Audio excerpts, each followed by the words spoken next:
Damn, that's bright as shit.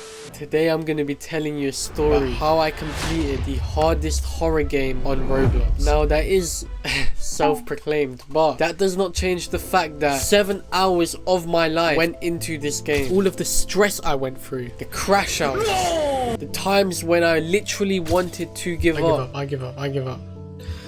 The moments where I was literally losing my fucking mind. But eventually we were able to complete the game. Idiot. So grab your popcorn because this is gonna be one hell of an adventure. Okay, so this story began on the 3rd of November when I decided to start my first ever stream. Now, I've wanted to stream for a long time, almost 3 years, but I've been scared. I've been too nervous to start that first ever stream, so I never did. But I finally just decided, like, fuck it, like, what's the worst that can happen? Anyway, now that I had, made my mind up that I wanted to start streaming, I decided to look into things that streamers do on stream. One particular thing that a lot of streamers love to do is play horror games. And I mean, they get a heck of a lot of views. It seems like people just love to see other people get scared. We love God! So I said, frick it, let me just try and find a horror game to play. Now, a bit of information about me. I do not play horror games whatsoever. In my life, I've probably played about 2 horror games. Both of them were on Roblox. So given my, past experiences, I decided, okay, let me try and find one on Roblox. I ended up finding one called Roadside Shawarma. It had a decent amount of players and it said horror. And I really like shawarma, so I thought, yo, this game must be sick, bro. But the issue with the game was, it was a survival game and I was looking for a story mode game. So unfortunately, after playing it and finding out that it's not a story mode game, I had to look for something else. And I came across another game, Silent Mansion. Now this game had less players, but at least I knew that this game was definitely a story mode game. It said here, in case you're wondering what it's about, pretty much a mansion has been cursed and your whole objective is to uncurse it. Anyway, I decided to get straight into it. We are going to play the scariest game in Roblox, Silent Mansion. I played the game and 20 minutes in, I died. Yo! Ah! Now at this point I'd probably been streaming for about an hour and I'll be honest, I was tired of all the horror games. So I said to myself, okay, I'm gonna play this another day. And I decided to play a bit of Fortnite after that. And so 2 days later, I get back onto the game. Today we're gonna be replaying Silent Mansion. This game that I actually played like 2 days ago, I think. Unfortunately, it didn't go to plan. And here's the thing, I do not like losing at all. So I thought, yo, let me replay this game. And this time, I'm not ending this stream until I beat this game, Silent Mansion. This time, there was only one goal on my mind: to complete the game. I would not stop streaming until I complete this game. And I also said to myself that I would not watch a single YouTube video on the game to prevent spoiling it for myself, or to make it, easier. So, as I said, I do not like losing, so there was something to prove this time. Anyway, I go into my first run and I end up playing with someone who happened to join my lobby. Yeah, you ready? Yes! I started off enthusiastic, excited. I was in a good mood. But boy, oh boy, does that change. I mean, as you can see in this first run, I'm laughing, I'm having fun. And it is hilarious to play a horror game with someone who will not stop screaming. But unfortunately, we die. No! The next game, I tried to get into a 4-player lobby. And 2 people, they queue with me, but once we get into the game, they ditch me. Yeah. Anyway, I thought to myself, this time I've died twice. So now I know what to do and I'm not gonna die this time. But unfortunately, I die once again.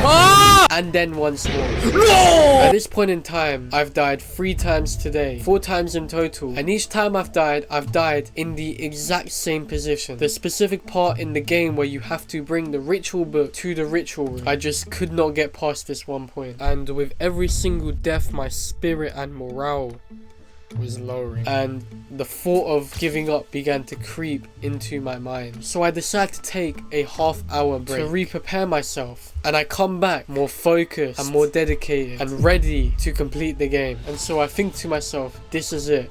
This is the run where I'm going to complete the game. But then I die. Oh my! And then I die again. And then I die once more. And And as you can see, after that death right there, I was truly heartbroken. And I began to question if this game was even possible. I wanted to search up a walkthrough of the game to see like how you complete it, but I decided against it. And anyway, on my 8th run, I found out that there are spots where you can hide from the monster. So only now do I find this out, that I can hide specifically in these. It took me 2.5 hours to figure this out. 8 entire runs. Now, I will say that I think it's here specifically where my lack of experience playing horror games is shown. But now that I knew this information, I was finally able to complete this section. Oh my god, what's going on? 2.5 hours later. And now it's time to get on to the next part, where I had to go to the basement. Once I got to the basement, it flooded, and then the game enters you into some random hallway. As you go through the hallway, you're taken to this huge hall. And once you enter the hall, you have to complete a few tasks and collect a few items. And on your average walkthrough of this game, it takes the player about 15 minutes to complete that section. But it took me 2 hours. Now in my defense, after you've been slimed 7 times by the same person, you begin to form a completely valid fear of said person. I am super scared of the monster in this game. This motherfucker has given me nightmares. Anyway, I played it extra safe. I mean, if I heard the monster, I would not move from a hiding spot. The only time I wouldn't be in a hiding spot is if I could not hear the monster. Anyway, after 2 hours, I finally complete every single task. And at this point, there's one final thing to do. You have to bring a book to the ritual place and complete the ritual. Now, the issue is, I'd been playing this game for 2 hours, so I had completely forgotten where on earth I had to do the ritual. I imagined that it'd probably be in one of the rooms that I'd been doing the tasks in for the last 2 hours, but I could not think of a single room that it could be in. And if you combine all of my runs together, I'd been playing the game for literally 5 hours. It's 2 AM and my brain literally felt like mush, fam. And so I go into the wrong room thinking this is where I have to do the ritual, and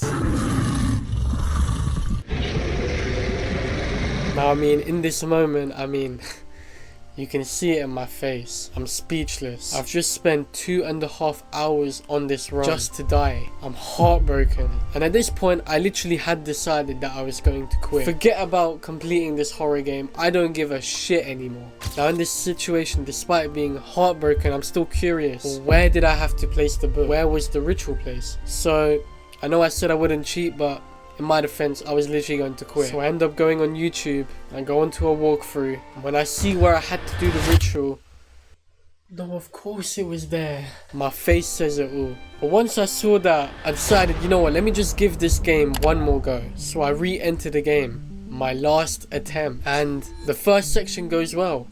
I complete it with ease, and then I enter into the next section and I complete all the tasks. I get the book, and this time I know where to place it.